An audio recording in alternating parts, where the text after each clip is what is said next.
संत शिरोमणि रविदास जयंती की कहानी।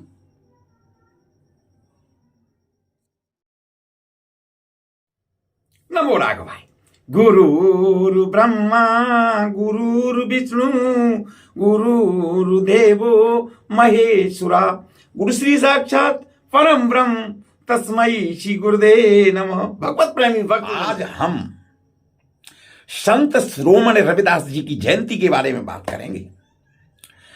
भारत की इस धरा पर कई महान साधु संतों ने जन्म लिया है, जिसमें से संत शिरोमणि गुरु रविदास जी का भी नाम प्रचलित है। वहीं संत गुरु रविदास जी महान संत थे, जिन्होंने प्रेम और सौहार्द का पाठ पूरी दुनिया को पढ़ाया। रविदास जी ने अपना संपूर्ण जीवन समाज से जातिवादी भेदभाव को खत्म करने और समाज के सुधार व समाज कल्याण के कार्यों में समर्पित किया था। रविदास जयंती कब और क्यों मनाई जाती है? प्रत्येक माह माघ पूर्णिमा के तिथि गुरु रविदास जी के सम्मान में इनके जन्मदिन को गुरु रविदास जयंती के रूप में मनाया जाता है। साथ ही इन्होंने अपनी शिक्षाओं, दीक्षा और उपदेशों से लोगों के जीवन को सुख समृद्ध बनाया है। इस साल गुरु रविदास जयंती 12 फरवरी 2025 को मनाई जाएगी। जाने रविदास जयंती का इतिहास।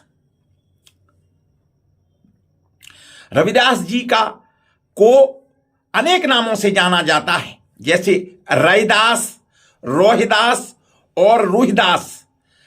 वहीं संत रविदास का जन्म 1377 ईस्वी में उत्तर प्रदेश के वाराणसी के एक गांव में बताया जाता है।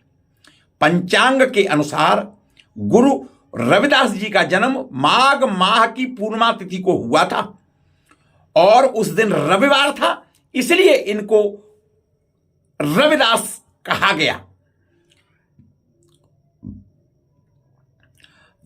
वैसे रविदास जी की जन्मतिथि को लेकर कई मत की मान्यता मानी जाती है, लेकिन रविदास जी का जन्म की तिथि को एक दोहा में प्रचलित होता है, जिसके अनुसार 1433 की माघ सुदी 15 यानी कि दुखियों के कल्याण हित प्रगटे श्री गुरु रविदास। इसका मतलब है कि गुरु रविदास जी का जन्म माघ मास की पूर्णिमा तिथि रविवार के दिन 1433 ईस्वी में हुआ था।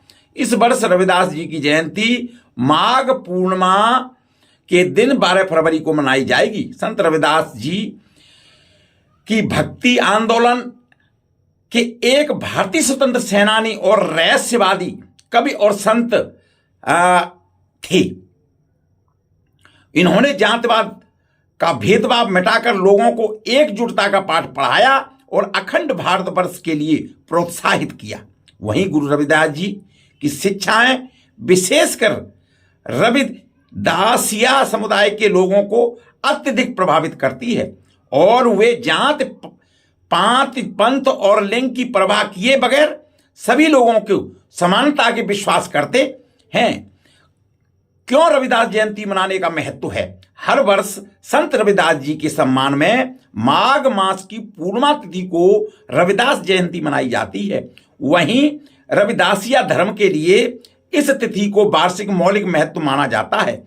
साथ ही भारत के गुरु रविदास जी की जयंती के इस महत्वपूर्ण अवसर को मनाने के लिए विभिन्न देशों से भी लोग आते हैं और भक्त अनुष्ठानों को पूरी श्रद्धा से करने के लिए पवित्र नदियों और संगम में डुबकी लगाते हैं। साथ ही कीर्तन भजन का भी आयोजन करते हैं और इस शुभ तिथि पर गुरु रविदास जी के जीवन काल से जुड़ी हुई घटनाओं को उनके शिष्य भक्त याद करते हैं और उससे प्रेरणा प्राप्त करते हैं, ऐसा कहा जाता है।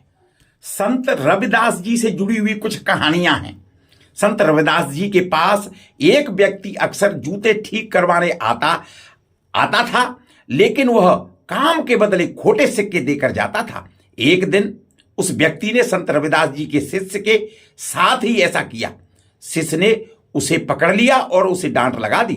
संत रविदास जी ने शिष्य को समझाया कि दूसरों को ठगी से बचाना ही एक सेवा है। संत रविदास जी ने बताया कि जनेऊ और चंदन धारण करने से ऐसा नहीं है कि आपको भगवान मिल जाएंगे। संत रविदास जी ने अपनी छाती पर एक चोट किया और वहां से 4 जनेऊ सोने चांदी के तांबे के सिक्के और सूत निकाल करके दिया। संत रविदास जी उससे ने बेगमपुरा शहर को बसाया था। मान्यता है कि कृष्ण भक्त मीराबाई भी संत रविदास जी की शिष्या थी। ऐसी कई कहानियां संत रविदास जी, गुरु रविदास जी के बारे में। संत रविदास जी बहुत ही दयालु और दानवीर थे। संत रविदास जी ने अपने दोहे और पदों के माध्यम से समाज में जातिगत भेदभाव को दूर कर सामाजिक एकता पर बल दिया था और मानववादी मूल्यों को बचाने की कोशिश की थी। रविदास जी ने सीधे सीधे लिखा कि रैदास जन्म के कारणे होत न कोई नीच, नरकु नीच कर डारे है ओछे कर्म के नीच। यानी कि कोई भी व्यक्ति सिर्फ अपने कर्मों से नीचा नहीं होता, जो व्यक्ति गलत काम करता है वो नीचा होता है। क्यों? कोई भी व्यक्ति जन्म के हिसाब से कभी नीचा नहीं होता है। संत रविदास जी ने अपने कविताओं में के लिए जन धारणा की ब्रज भाषा का प्रयोग किया है। साथ ही इसमें अवधी, राजस्थानी, खड़ी बोली और रैख्या यानी कि उर्दू फारसी के शब्दों का भी मिश्रण किया है। रविदास जी ने लगभग 40 पद सिख धर्म के पवित्र धर्म ग्रंथ गुरु ग्रंथ साहिब में भी सम्मिलित किए हैं। कहते हैं कि स्वामी रामानंद चार्य वैष्णव भक्ति धारा के महान संत हैं और संत रविदास जी उनके शिष्य थे। संत रविदास जी तो संत कबीर के समकालीन व गुरु भाई माने जाते हैं। स्वयं कबीरदास जी ने संतन में रवि दास कहकर इन्हें मान्यता दी है। राजस्थान की कृष्ण भक्त कवयित्री मीराबाई उनकी शिष्या थी। यह भी कहा जाता है कि चित्तौड़ के राणा सांगा की पत्नी झाली रानी उनकी शिष्या बनी थी। वहीं चित्तौड़ में संत रविदास जी की छतरी बनी हुई है। मान्यता है कि वहीं से स्वर्गारोहण करते हैं। हालांकि इसका कोई आधिकारिक विवरण नहीं है, लेकिन कहते हैं कि वाराणसी में 1540 ईस्वी में उन्होंने देह छोड़ दी थी। वाराणसी के संत रविदास जी का भव्य मंदिर भी वाराणसी में बना हुआ है और वहां पर मठ है जहां सभी जाति के लोग दर्शन करने के लिए आते हैं। वाराणसी में श्री गुरु रविदास जी पार्क है जो नगमा में उनके यादगार के रूप में बनाया गया है, जो उनके नाम पर गुरु रविदास स्मारक और पार्क के नाम से जाना जाता है। संत रविदास जी ऐसे संत थे जिनकी महान धारणा थी और हमेशा समाज सुधारक के रूप में उन्होंने कार्य किया गया था। तो ये थी संत रविदास जयंती की कहानी। नमो राघवाय, नमो राघवाय।